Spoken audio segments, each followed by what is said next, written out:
Tokyo, and everyone, please welcome Zoolana. Thank you for coming, Brick and DD. Yeah, thanks Thank for you for having having us. us. It's Why don't you exciting start to off be with here. telling us a bit about yourselves and a bit about your project?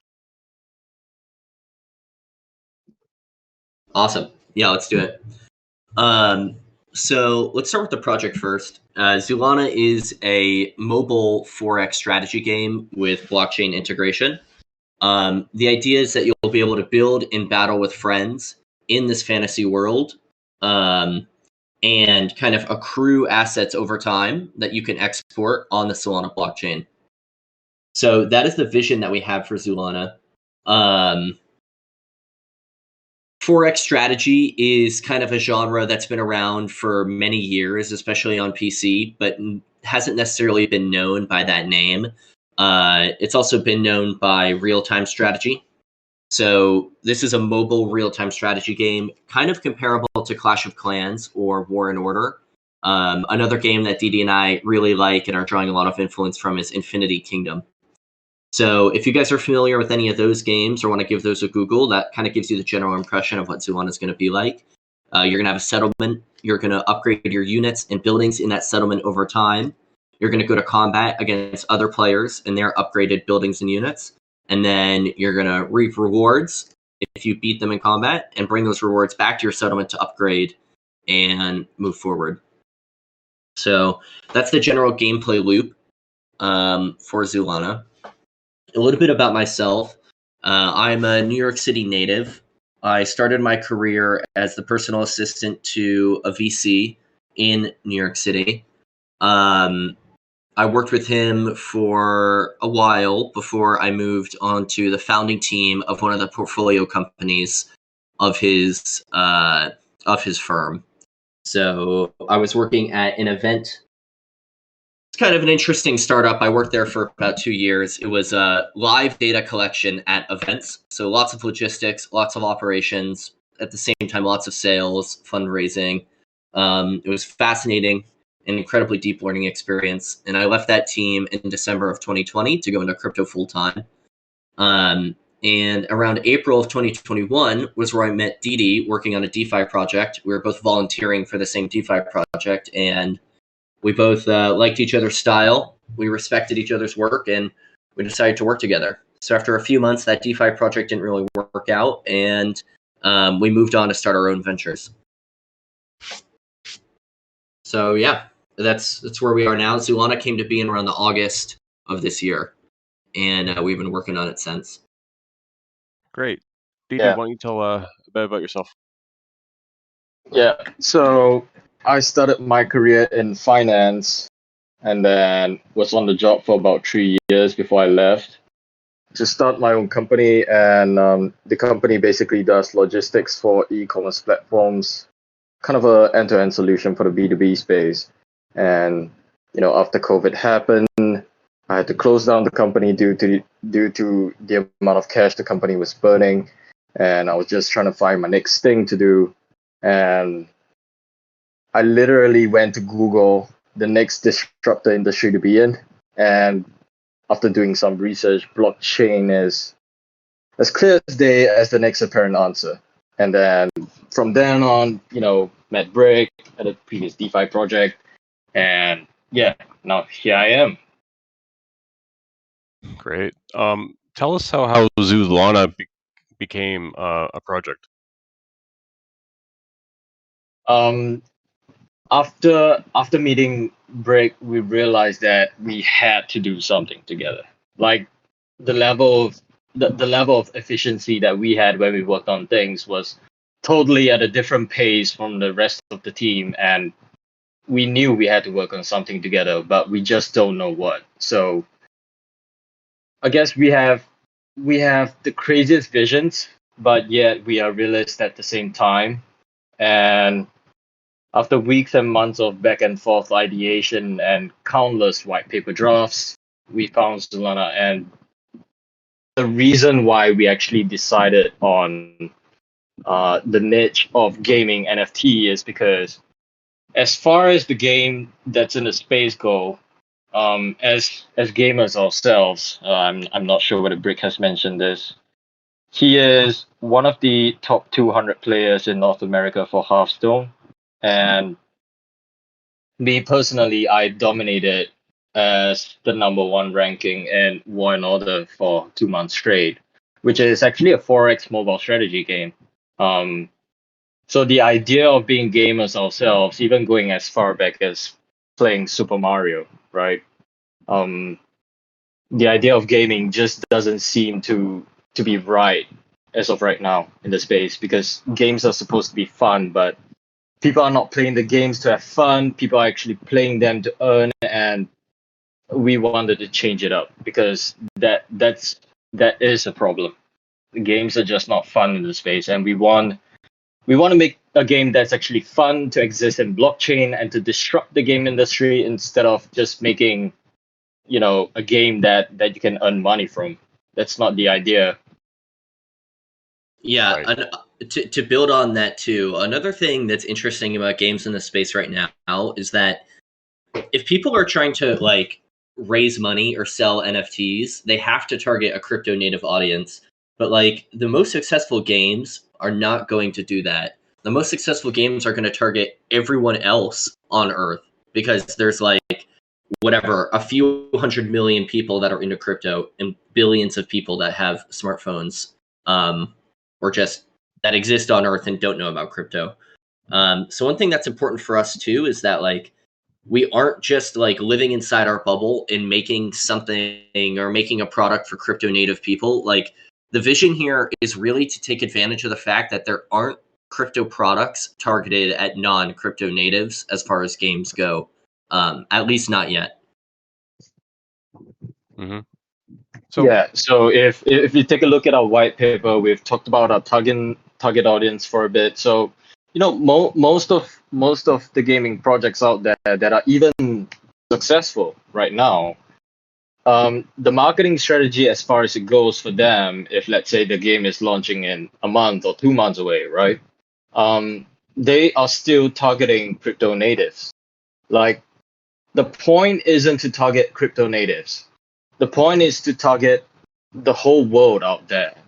In order for them to adopt into crypto, that's the whole point of adoption, crypto adoption. Mhm. Growing your project is not gonna be it's not gonna be the best way if you just target crypto native people. Like, what's to stop them? Okay, so for example, this guy that knows about 17 gaming projects versus a guy who have never heard of a gaming project, right? Who is gonna give more time to your project if you take the two guy apart? Like, the Uh, logical answer is the second guy, yeah. because he have only heard of your project, and first impressions last. If you make a good impression on him and he believes in your project, right, he's gonna stick to your project much rather than finding 15 other games to Mhm. commit his time to. Right. It's like trying to solidify like a player base that won't just go away from your game as soon as the new shiny thing comes out. Exactly. And that actually, like, what we found in doing our research, we have like a specialty understanding of 4X strategy games because DD's been so successful in playing this game of his. I also have some real time strategy experience on the PC. But one thing we learned when doing this market research is that like that user profile that DD just kind of put in front of you, that is like the prototypical 4X strategy player. Strategy game players, like they'll find a game that clicks with them and they'll stick with that game for years, potentially. It's like the stickiest player base out of any player base in terms of people that become fans of a game and don't leave. So for us, there's just absolutely massive potential in crypto strategy games. Yeah, Right. exactly. Like the retention metrics that we found through research, like it speaks for itself. Highest D3, D7, D15, D30, name it all. It is the highest subgenre retention game out there.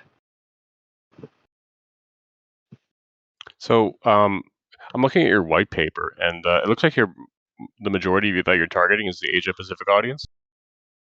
Yep, that's correct. Is RTS particularly popular with that audience? Very, very popular. So we're talking about games like Rise of Kingdoms. We're talking about games like Clash of Clans, Infinity Kingdoms, Top War, War and Order, of course. Like all of these games, primarily, more than 50% of the games out there that I just mentioned, their player base is outside of the US and into Asia Pacific. The mobile game market, in Asia as a whole is just like unbelievable. Like there are billion-dollar games leaving Asia that like aren't even really touching down in North America. So when you guys are talking about issue and opportunity in your white paper, what do you guys plan to do that's different than every other play to earn game? Yeah, so the idea is not to let people earn like a daily wage with our game. Don't get me wrong. You're still gonna earn with Zoolana, but the economy just won't make sense if you so-called wage earn inside the game. The inflation is gonna go off the chart. Like we can see it with all the games that are out there. Specifically, if let's say we want to talk about Axie Infinity, like the SLP emission is just too much. And Sky Mavis, their own team, has came out and say that they know this. The Axie economy will be dependent on growth and new entrants. And new players require Axies to get started. Axie's price and breeding profitability will then be determined by the demand from this necessary, don't get me wrong, but the size and strength of the network growth will increasingly be the new sources of external capital into the system. Now, more money must flow into the economy than flow out, and the economy must then produce things that people are willing to pay for in order to fulfill their desires directly, rather than just be a mere vehicle for speculation. So to answer your question, what are we going to do different? We're going to capitalize on player psychology and create things to fulfill desires rather than Zoolana be a mere vehicle for speculation. Like, for example, inside all of the Forex strategy games, we've talked about jamming, right? We talk about speed ups. Mm-hmm. So, for example, if let's say you build a building and it takes 5 minutes for it to go from level 1 to level 2, it's fine, right?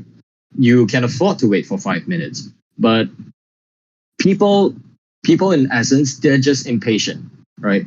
People are just impatient.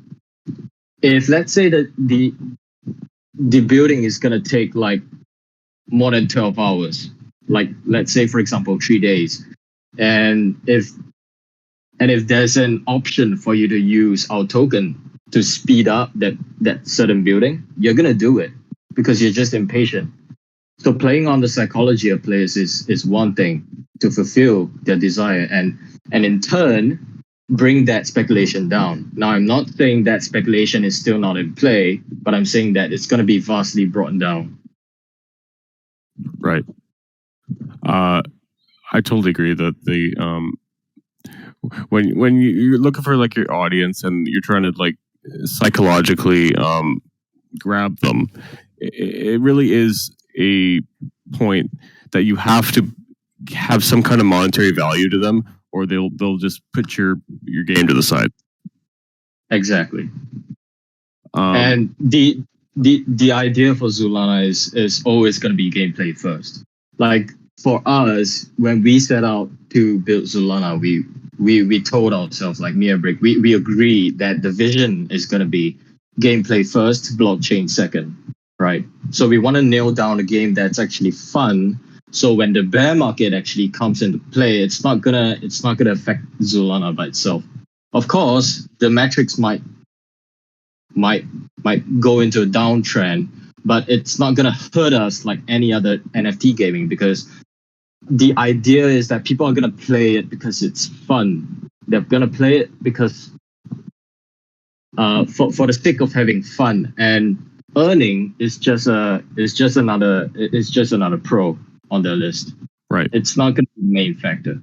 So when you talk about fun, can you speak more about your core gameplay loop? Yeah. So the idea is that people are going to be collecting resources or gaining resources from elsewhere, for example, attacking someone, right?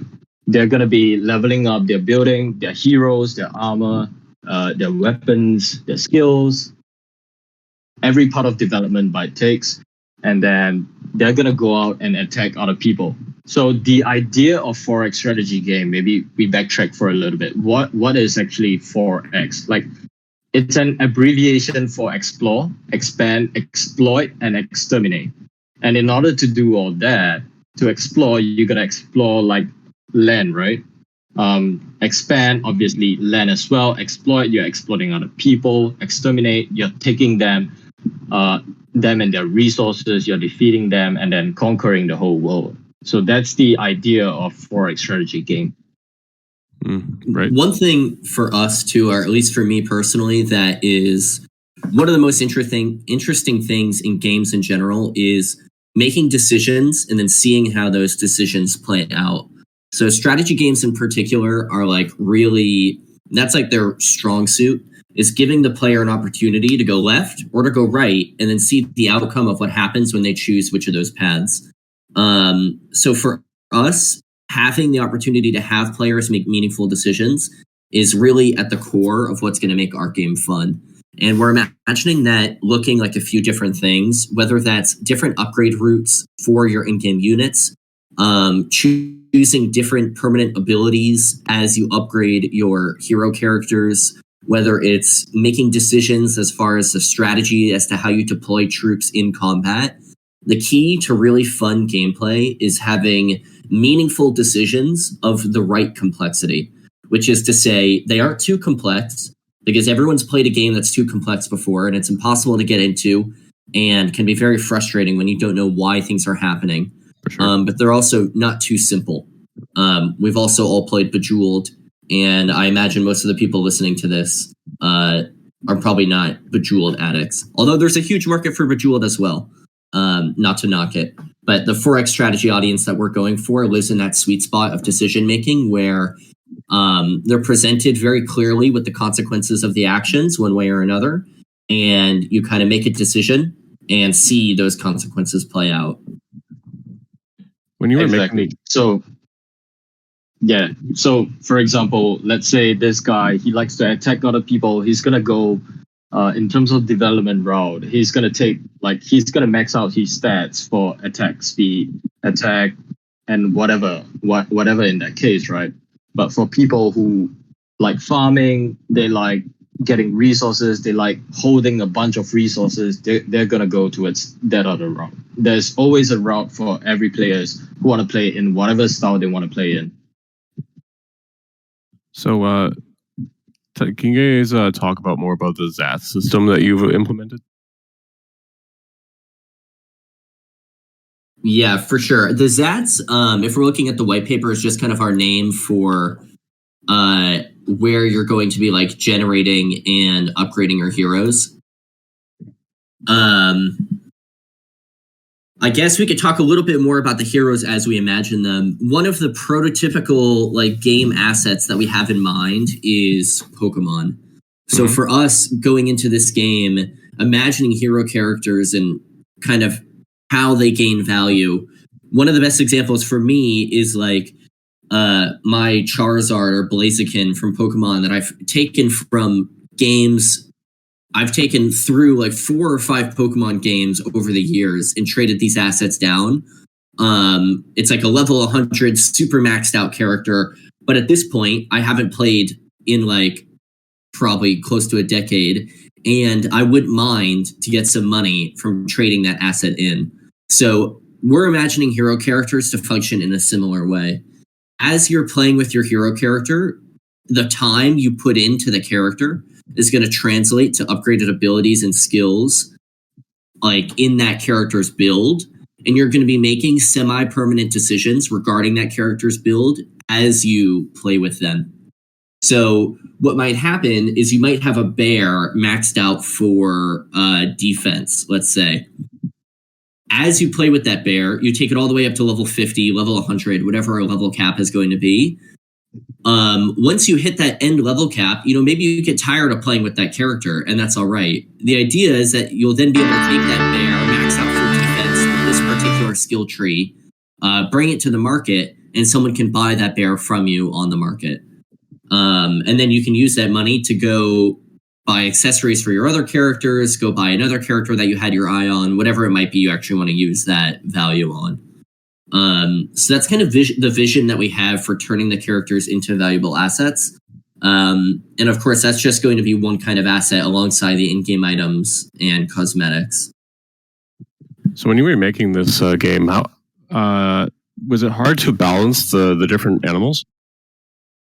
So, I mean, that's good. That's a good question. We aren't in a position to answer that quite yet. We're just starting development with our studio now. The game itself won't be playable on a public level until the end of the year, and even that will just be in a beta state. So we're going to have to see. We're going to have to wait and see. Game balance is definitely something that we're thinking about and is critical to a game like this. So, yeah, it'll be an interesting conversation. We'll see how the characters get spec'd out, how the different abilities get worked on. It'll definitely be something that we're thinking about. So you guys are completely confident on the fact that you guys picked an RTS game on in the Web3 space in crypto, when you guys are actually probably one of the only ones that are actually doing RTS in crypto. What do you think of that? I mean, to us, it's a market opportunity. I think in 3 or 4 years, if NFT gaming takes hold, which it feels like at the moment, it has a lot of benefits without a lot of downsides. We think it'll be a much more competitive space in a few years. But I think in this case, it feels like we are actually early. And I think we are. Some more competition might show up soon. But yeah, I mean, I think we're the only ones building this because this is only a genre that's existed for like 6 months. Axie's been building for a few years now, but if anyone was early, it was Axie. So can you speak up about how your token will implement into your game? Yeah, for sure. The token is going to be implemented in a number of ways. So any premium action that the player wants to take part in, they'll have to do it through the token. So you can imagine gems in a standard game. They kind of operate as like, they don't even really operate as a soft currency. It's more like casino chips or something like that. Like, our premium currency is going to be the token. And to do anything in game, you're going to have to buy a certain amount of the tokens to be able to access that. Whether that's talking about the building speed ups that DD mentioned before, whether it's talking about fusing your characters, crafting new items, all of these premium actions are going to be kind of run through the token. So, yeah, that's the general utility of the token. I'm not sure. Is there anything I missed there, DD? Yeah. So we will, like I said previously, this is not a play to earn, but play and earn. But the idea is we will reward players as well with tokens for qualifying game behavior or participation. So when we talk about game behavior, we're talking about like the play time, your account level, your account history, your completion of daily quests, things like that. Rather than go out on a fight and then just get one token. Right. Can you talk more about the token supply allocation you guys have? We're getting some questions from our fellow citizens about this. It says that the 18% of the team allocation with 10% unlocked upon IDO and 90% vesting monthly for 36 months. It seems like team allocation and the token release is quite aggressive. Can you explain your decision on that? Sure. I could see some feelings of aggression in the 10% unlock upon IDO. Unlocking over 36 months isn't particularly aggressive in the space. For us, it's important that the team members that we're hiring going forward over the next year kind of have access to those tokens after the IDO. Because you really have to incentivize people to take a jump to work with you in a new space. And for us, it felt like this was one of the ways that we could do that. We're open to any kind of constructive criticism or feedback from people if they feel like that's entirely unacceptable. So far, the community has reacted generally positive to the tokenomics as a whole. Yeah. I mean, okay, the idea of this is generally to incentivize the team to work even harder. So if, let's say, we need the money in order to pay these people to work harder for us, we need to raise money, right? So if, let's say, this is not going to the team, this is going to the private investors or even from the IDO itself. And that's going to increase the token emission in that part. So either way, the token is going to be out there. So if, let's say, the people who are incentivized to work with us, they hold our token, right? And if the value of this token goes up, it's gonna be benefiting to them as well. So they're gonna work harder for the game instead of just paying. Instead of going out and taking funding from these people who might or might not sell, which we do not know, but we do know that the incentive on our part is going to be much higher than them because we are the ones who are working on the project. And for them to take the leap, for example, if let's say this guy who is working at Blizzard for 5 years, right? He's comfortable at his spot. He can take a job with Riot Games. Why come to Zoolana? There must be some sort of incentive for him to jump ship to us. And this is how we view it as reasonable. Right. Yeah, I totally understand that.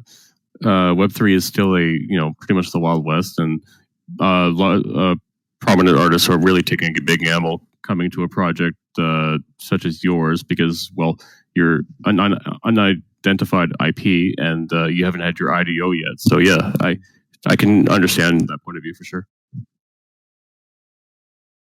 So speaking of IDO, when do you guys plan your IDO? As of right now, we plan our IDO for late April, but that's not to say that it won't get delayed. But as of right now, yeah, the plan is still on late April. Are you looking for alpha or beta testers? I'm sorry, what? Are you looking for alpha or beta testers for your game? Absolutely, dude. All you have to do is hold our alpha edition. The alpha edition NFT, some of you guys might be familiar. We have an alpha red and alpha blue. They're kind of like our founder NFTs. And if you hold those, you have a ticket into the game beta once the beta is released. So we are looking for beta testers, and that can be you. You just need to hold an alpha. Awesome. Can you walk us a bit through more of that with the 3 active staking stages, starting with alpha red? Yeah, absolutely. So the alpha editions have a ton of different forms of utility for holders. They're going to have some forms of utility once the game is released, but they have forms of utility over this next year before the game is actually out there on the public. So the utility that they have now is holding the alpha edition before the IDO. We're taking a snapshot every week of alpha edition holders, and we're going to be airdropping an allocation of our native token to the wallet addresses that show up in those alpha edition snapshots. So every week we're taking those snapshots, and the earlier you are to holding an alpha edition, the more tokens that you'll end up getting post IDO. So that's one of our forms of utility. We have a bunch of others. Holding an alpha edition also will include you in the airdrop of our profile picture, which is coming in the next few weeks, coming quite soon. And depending on which alpha edition you hold, you have various forms of access to our pre-sales for in-game assets. So we're going to be selling in-game characters, and we're going to be selling in-game cosmetics. If you have an alpha red, you're going to be getting airdrops for free, quote unquote, as long as you hold the NFT from those mints. And if you have an alpha blue, you're still going to be getting pre-sale access to those mints. On top of that, you're also going to be getting lore NFTs that we're dropping related to the story of Zoolana. For anyone that hasn't read the story yet, definitely go to our website and take a look. The story is in the white paper, I believe, as well as actually accessible from the main page on the site. One of the things that we're proudest about for the game. But once the game is released, the alpha editions are going to have more forms of utility in the form of staking. So there's going to be 3 different forms of staking. Typical staking is going to be where you stake your alpha red or your alpha blue, and you receive some kind of quantity of our native token back, depending on the size of the player base of the game. So the earlier you are to staking, the more benefit you're going to get as the game grows. Eventually, also, once the game is released and we kind of have a structure set up around how people can participate in governance, we're going to have it be so that you can stake your alpha edition and end up voting on important decisions in game. That idea, we need to flesh out more, and it's going to be complicated to implement because there's a lot of things that go on with game development that take like fine expertise in terms of the decision making around. Mm-hmm. But rest assured that there's going to be things the community can weigh in on, and they're going to be able to drive the direction of potentially in-game events, story, like plot lines surrounding the story of the game. Maybe it'll come to some kind of character releases. We'll vote on which hero people are more interested in seeing released next, that type of thing. And you're going to be able to make those votes as long as you hold an alpha edition. And then our third type of staking is staking for play and stake. I haven't looked at the white paper in a while, so give me a second here. This isn't something that we're planning on implementing for at least a year out. So, this is kind of like a similar thing to our scholarship system that you might see in Axie. This is delegating access to the alpha edition to other players so that they can use the in-game benefits, and you might receive some portion of tokens on top. So one thing to note is that the game is going to be totally free to play. You're going to be able to play the game and download it like you would most other mobile games without having to put money into it from the start. But there are going to be benefits to gameplay that come with holding an alpha edition. And so those benefits can kind of be delegated out. Can you say how? And the idea of play and stake is very simple. So we want players who actually play the game for a reasonable amount of time, which is to be defined in the future, to actually get a say in the game itself. Like, if let's say you just hold tokens, and you don't play the game, but you hold a large amount of tokens, why should you make the decisions on the gameplay? That just doesn't make sense to us. And hence, that's why there's stage 3. So you're saying you guys got gaming tracking metrics for people who actually play your game a lot? Yeah, exactly. That sounds, that makes perfect sense to me. And for sure, I think you also got to, like, when the game comes out, you got to watch it for like whales that would either have like buy a lot of tokens, and then they would control the amount of governance in your project. And I've seen projects fail because of that. Yeah, I mean, there's no reason those people shouldn't benefit from, like, if the value of the token goes up, power to these people that were here early and able to invest early. But at the same time, the decisions around the health of the game, they need to be made by community members that are here for the long term, and not someone who's just looking to dump their tokens like after some predatory decision gets passed. Right.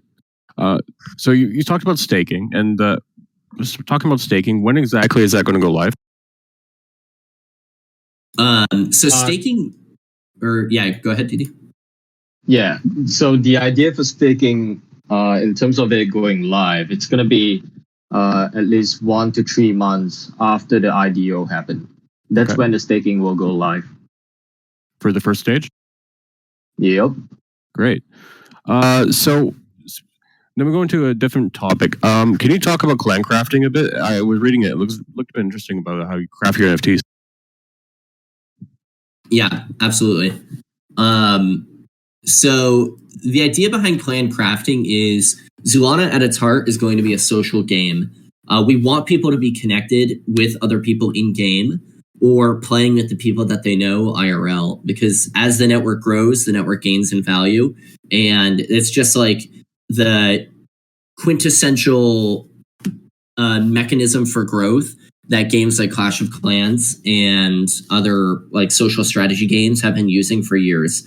So for us to be able to craft, you're going to have to join a clan. That's not going to be a very large restriction. There are going to be clans open for even the newest of noobs to join. But it is going to force you to kind of connect with people, or at least join one of these smaller networks in game, and kind of introduce you to the social ecosystem of the game. So the idea here is that once you're part of the clan, you guys can share resources. You can mix your different crafting materials together. You can craft things that share ownership between multiple clan members, and then sell those on the market, splitting the profits between the two of you. There's a lot of different potentials that kind of a clan or social crafting mechanism opens up that we hope to take advantage of. Right. I mean, I think it's great that you guys are trying to really cement the fact that you want your players to have fun in your game. Yeah, Exactly. absolutely. And part of that is being social and connecting with people in the game. Like, if you have people that are excited for you to get on because you guys are going to go like participate in group raids together, like that's one of the most exciting elements of gameplay to me. Mm-hmm. Did you want to add something? Yeah. For Forex strategy games, I mean, I've been playing it for multiple of years, and throughout the years that I've played, the most active and fun moments that I saw the games being had was because there were social dynamics like clans, guilds, things like that. And when there's an event on and you guys had to coordinate for something, for example, you guys had to coordinate to attack a whole another clan, that's like one of the most fun part inside of Forex strategy games. Right. I mean, like, you find a clan that you hate and you just use all your resources possible to destroy them. Exactly. And it doesn't matter if you lose all your resources, they're destroyed, you're not. Facts. Yeah, there was one clan actually, Didi, we were talking about this when we were building out the clan structure, that like you and your War and Order buddies like went out of your way to exterminate or something like that. Like, what was that story? Dude, there was this clan who kind of dominated the game, and they had the most amount of clan members, and yeah, we just hated them. They just kept playing dirty.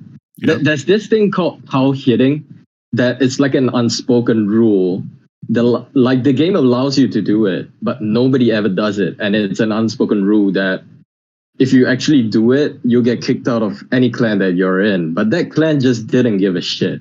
They came from another game, and yeah, they just started dominating the whole space because they were the moment the server went up, they were one of the first players to actually create the clan, and we grouped up with two other clans, and we kicked them out we kicked them out of the game.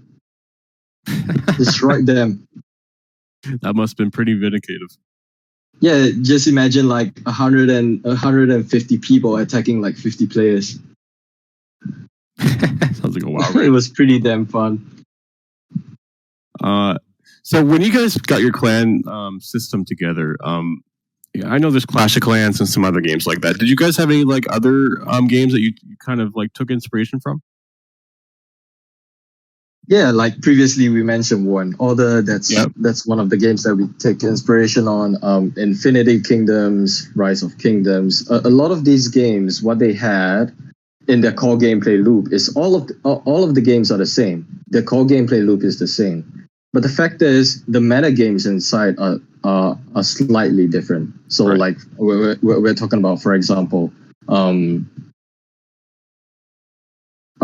so for War and Order, they have like this mini game inside, like a tower defense mini game, and then for Infinity Kingdoms, they have a kind of like a PvE style of path progression that you have to choose. So for example, there's like 3 paths, and then you choose this path which leads you to a second journey, things like that. So these are the only differences between all of the Forex strategy games, and that's what we're going to be focusing on a little bit in terms of what we're going to do with Zoolana. So when you're focusing on that and you're talking targeting people outside of crypto, how do you going to approach security of the tokens and NFTs for people who only know how to use like a Web3 wallet or anything like that? Yeah, that's a great question. For us, as we're imagining the system for the game. Let's keep in mind our primary goal is to be able to onboard and have access to players that are non-crypto native. So keeping that in mind, the way we're imagining the game to function is similar to a centralized exchange. So you're going to be playing the game and working within a player account in the game that's going to hold custody of these assets for you. And should you want to take those assets out and deliver them to a personal wallet outside the game, or take them to a wallet to bring to a market, borrow against them in DeFi, one of the most exciting ideas in my mind, you're going to export those from the game, similar to how you would offload assets from a centralized exchange. Mm-hmm. So that's the way we're imagining it to work right now. There's a bunch of different ways. Like, it's actually a really great system for... Sorry, I'm just getting messages. It's a great system for onboarding new users, because this is a classic problem you have in the space where how do you onboard new users when you have to take them through this crazy process of writing down their seed phrase, making sure they understand how important it is, like introducing them to the UI of whatever actual wallet that they're using. Like, these aren't easy problems to solve. And we know this because we've been in the space long enough to see that, like, anytime you get onboarded to a new chain, like, these aren't easy things. Like, I don't know if anyone's tried to add like get access to Harmony or something like that. Like, yeah. It's simple enough, but at the same time, it is not something that like your parents are going to be able to do easily, or like someone who's just getting started in crypto is going to be able to do easily. Mm-hmm. So for us, what we say is, let's put those decisions off until later, and until the player is incentivized to actually create that wallet in order to get access to these assets in a truly like decentralized way. So, once someone understands, like, I've got 3 level 100 characters, maybe I should figure out this whole Solana wallet thing. That's someone who's actually going to be motivated to do it the right way and figure out the best way to actually get onboarded. Someone who, like, adding that friction to the player's experience when they first download the game, that's a non-starter. That's just not going to work. So that's the vision that we have right now. Right. You can't be too aggressive when it comes to outside people who are outside of crypto, just because crypto natives, they're pretty intuitive, but you're looking for people that have never really touched a Web3 wallet. And yeah, you're completely right.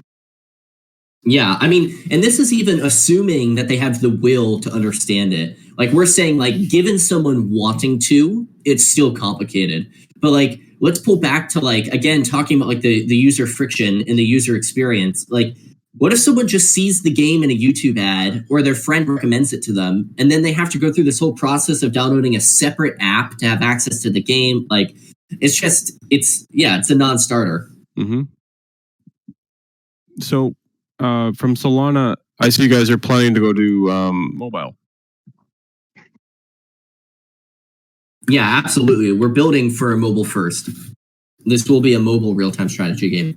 Are you primarily focusing on Apple or Android? Yeah, that's a great question as well. So we are primarily focusing on Android for a few reasons. One of which is that Android is by far the most popular operating system among our target audience.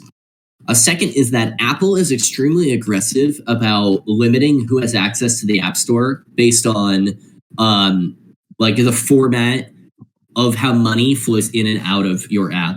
So Apple, we know this from the Epic Games debacle. Even for people that aren't necessarily super deep in the industry, they might have seen that.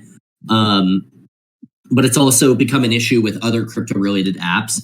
If Apple cannot take a 30% cut on any transaction coming in and out of your game, they pretty much don't want you transacting on their app store. Mm-hmm. So we're kind of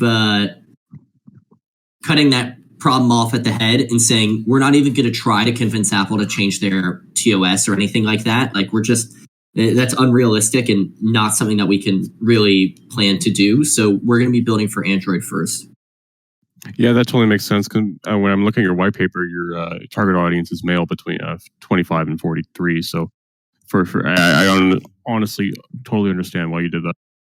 Mm-hmm. Especially in Southeast Asia, and in Asia in particular, the iPhone is like something like 90% market share in the US and like 10% market share outside of the US. Those numbers are probably off by a little bit, but the metrics are really flipped. Anyone in the US thinks of iPhone as like obviously the dominant choice, but those metrics are really different outside of the country.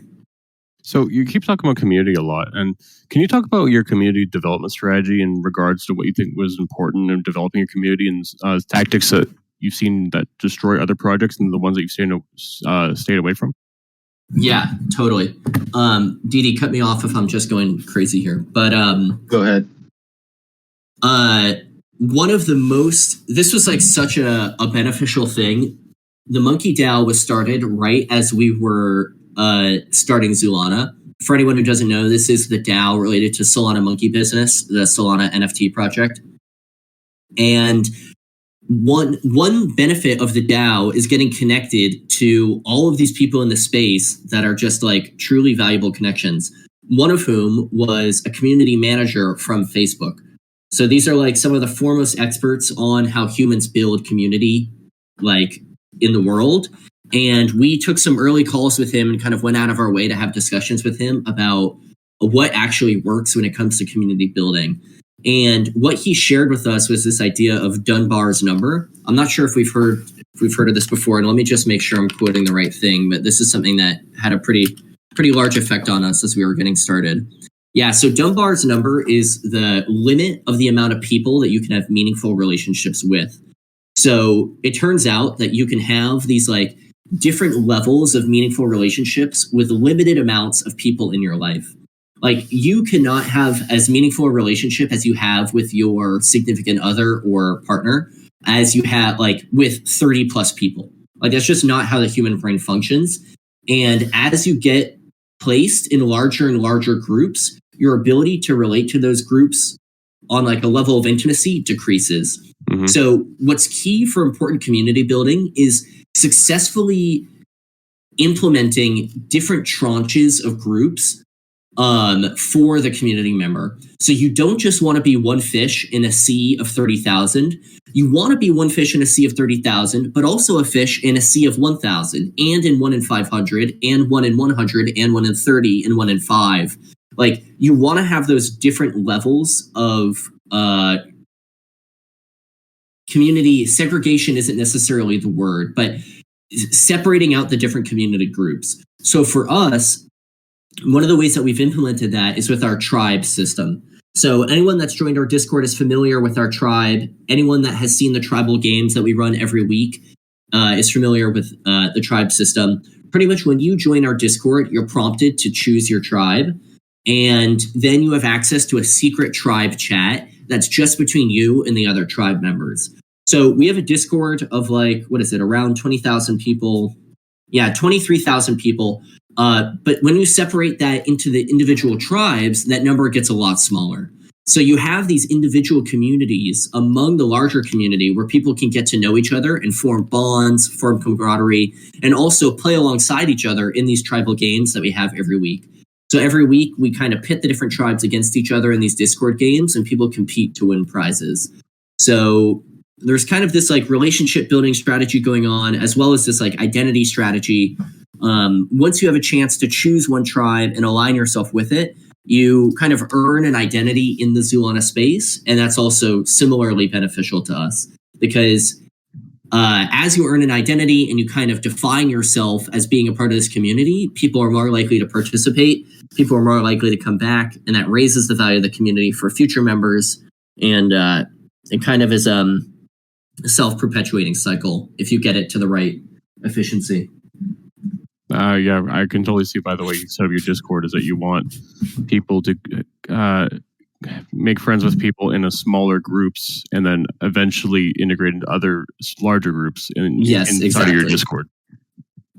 Yeah, and smaller groups that you could trust as well. So like your clan, these are the people that you're going to be playing alongside if you're really invested in the community.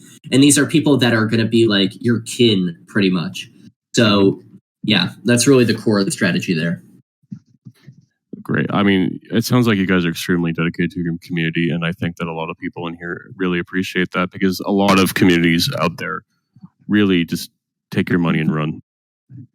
Yeah, community is kind of like a buzzword. Like a lot of projects, like what does it mean to them? They'll say it and it kind of refers to the amount of people following them on Twitter, maybe. Like it doesn't even really, it feels like it doesn't really exist, but I don't know. You know it's a real community whenever you have your in-jokes. And I feel like Zoolana has more than enough inside jokes going on in the Discord.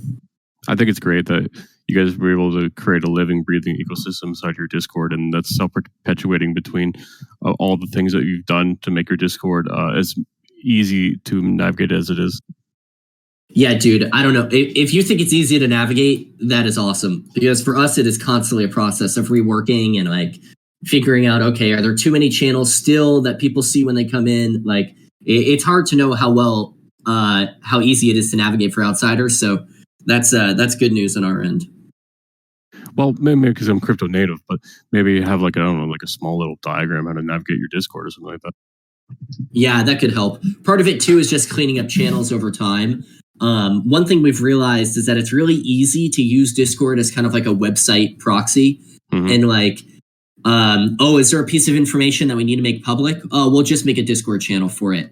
But that really is like, you can't do that forever, because eventually it turns into a mess of channels on the left-hand side. So there's definitely, it's a fine balance in terms of how you organize the Discord and how you make information accessible. Yeah, for sure. Let's take a bit of a right turn here, and let's talk about the tokens and NFTs again.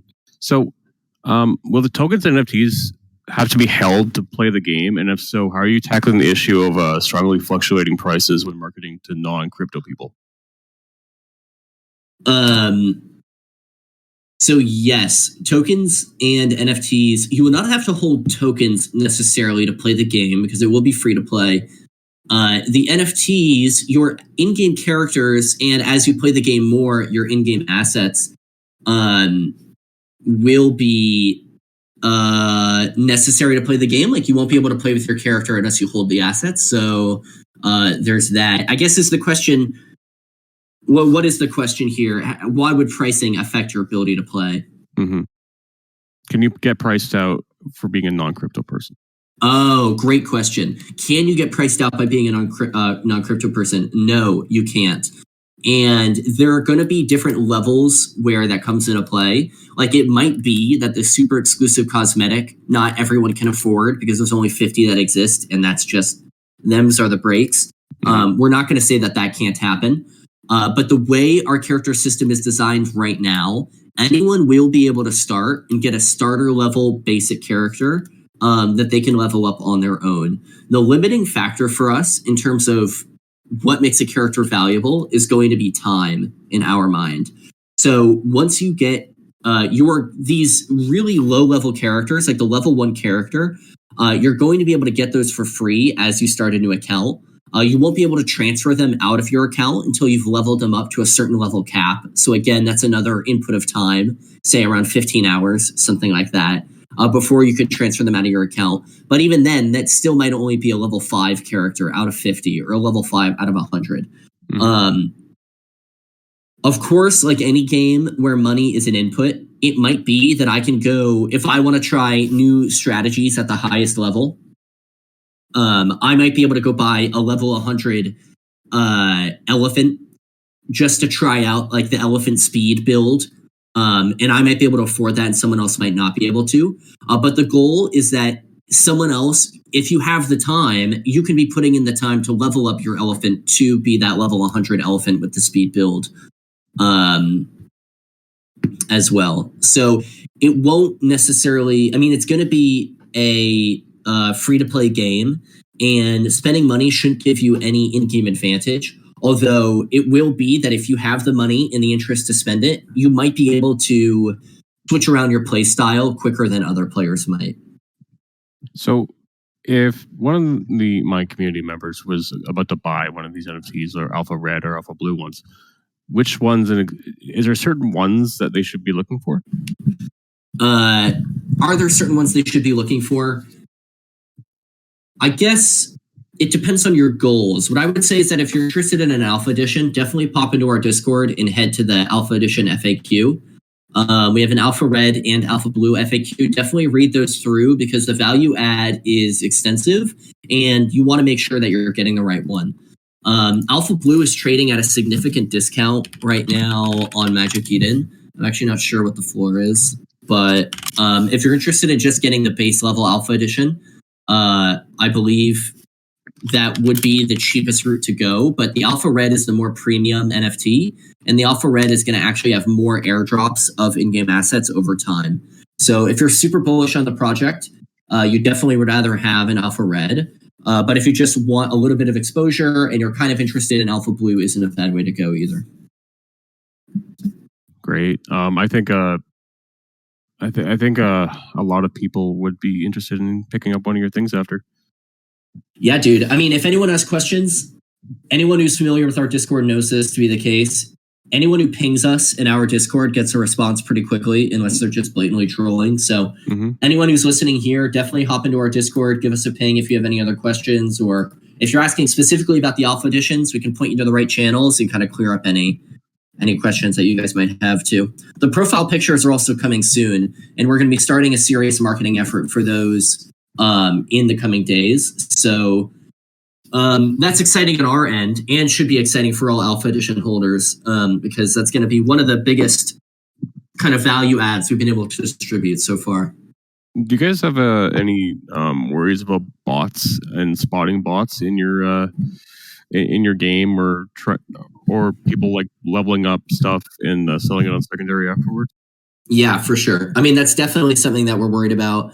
It's something we're going to have to work with our studio on as we're getting into development. That's like different forms of botting affect different games in different ways. So like anyone who's familiar with first-person shooters, you don't have to worry about people playing the game on autopilot. You have to worry about real humans playing with the help of like aim assist or, with like aim botting.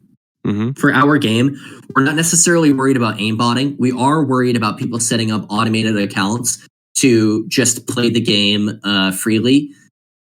Not freely, but to play the game, as robots and just like deflate the price of secondary assets or deflate the price of the secondary market because they're just printing secondary assets like crazy.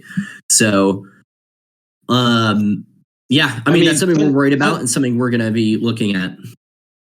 Yeah, I mean, turn-based gameplay is gonna destroy most of the botting measures that comes with it. It decreases the botting risk when playing against real players because active and reactionary decision making in response to how a battle actually develops is gonna be critical to ensure a win in order to get the reward. So, in other words, the core battle experience is not so easily auto-playable. Although that does not entirely eliminate the risk of botting, it reduces it to a huge extent. So, through all all the systems that you put in and all the things you put in for your animals and the game, which gameplay mechanics are in place to prevent pay to win?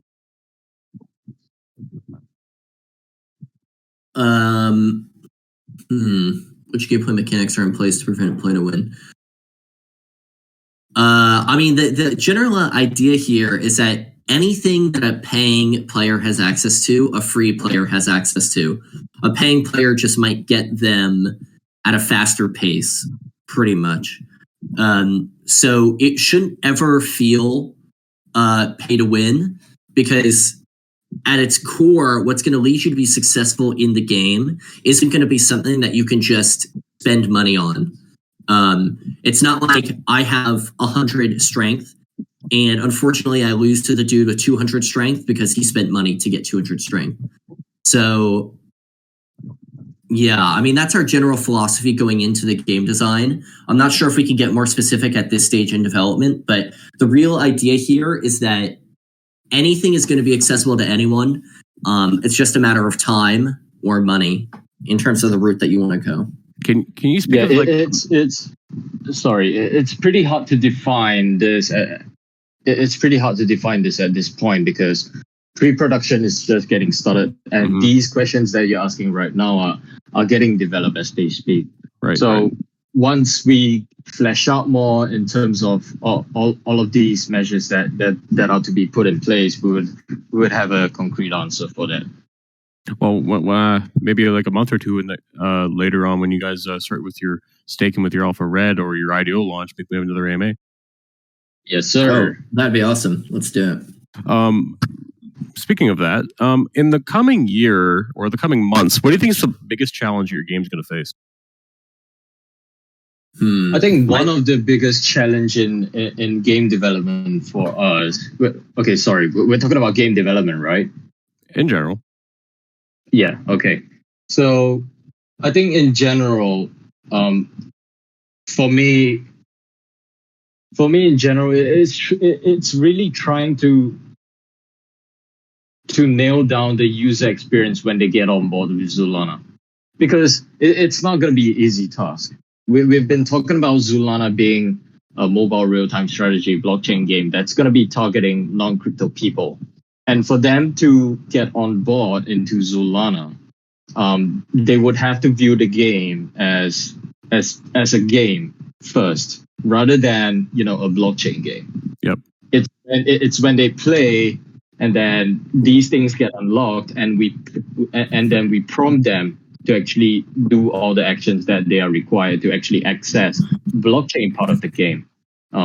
That user experience is not going to be simple, and it's going to take a bulk of our time trying to nail it down. For sure. There's been many cases where for example, Ubisoft tried to put NFTs in their game, and they only sold 15 of them, and then they got a lot of hate for it. How do you guys plan to maneuver around the blind hatred that gamers have for crypto right now? I think one of the most compelling reason that gamers hate blockchain is because it's honestly just a lack of understanding. I totally agree. It's just the lack of understanding. They tend to take whatever philosophy that they have, and with whatever limited knowledge that they have, and they just box themselves into this comfortable space that they then give their very, very strong opinions to people who don't even know what they're talking about. I think most of these people, it's pretty hard to change minds of people who already have set in stone of what they think. But what we can do is to put out maybe, I don't know, explanation videos, especially the most recent one, Brick. You sent me the video. Oh man, I wrote a whole passage and sent it to Brick. This guy, he's just, oh my god, this guy, he talks for like 40 minutes on how blockchain gaming is a scam and nothing seems to make sense. But most of what he says, it's just not true. It's not true in the space. Like, he's talking about interchangeable game assets like it's the norm for us. As far as I know, like, interchangeable game assets is not a norm. It's something that people have been talking about, but it's not actionable. And I agree with him. It does not make sense. Yeah.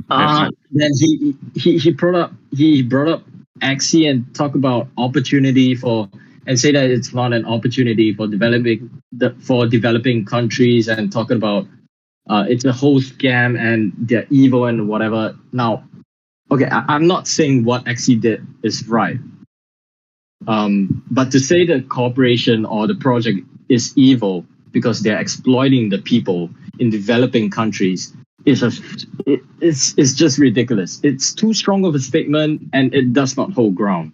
And the reason is very, very simple.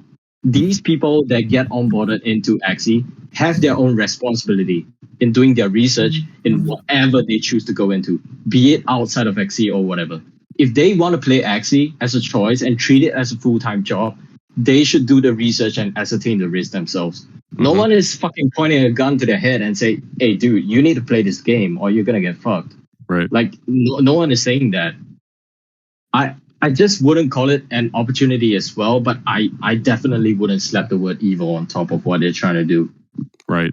I mean, I'd love to have a conversation with you later about this, but when I think about this, I think it's a gigantic opportunity for people in third world countries like the Philippines, Ghana, Africa. They're making more money than they ever could because of crypto. It's opened up so much revenue streams to them, and then it might even revitalize their some communities because of crypto. Yeah, exactly. Dude, the moment you talk about scholarships, it got my blood boiling. Yep. I mean, scholarships can say.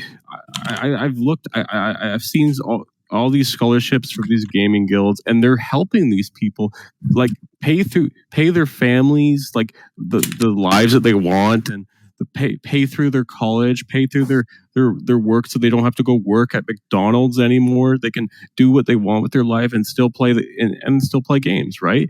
And like crypto is enabling them to do this, and I think it's wonderful. I mean, I'm not even gonna talk about scholarships being a saint, because for me personally, in my point of view, I don't think it is.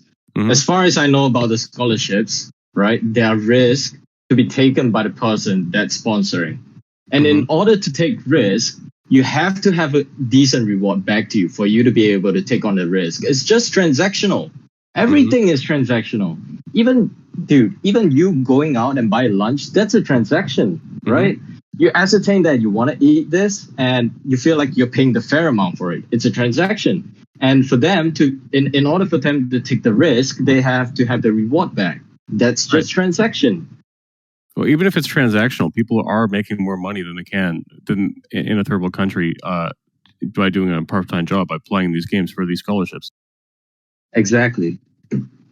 And speaking of scholarships, do you guys have any guilds in mind that might pick you up? We've been in talk with some of them. We just did an AMA with one of them yesterday. Nothing is solidified yet, but conversations are ongoing. Great. I know, PathDAO is actually looking for more stuff too. It's great. You know anyone there that wants to connect with us?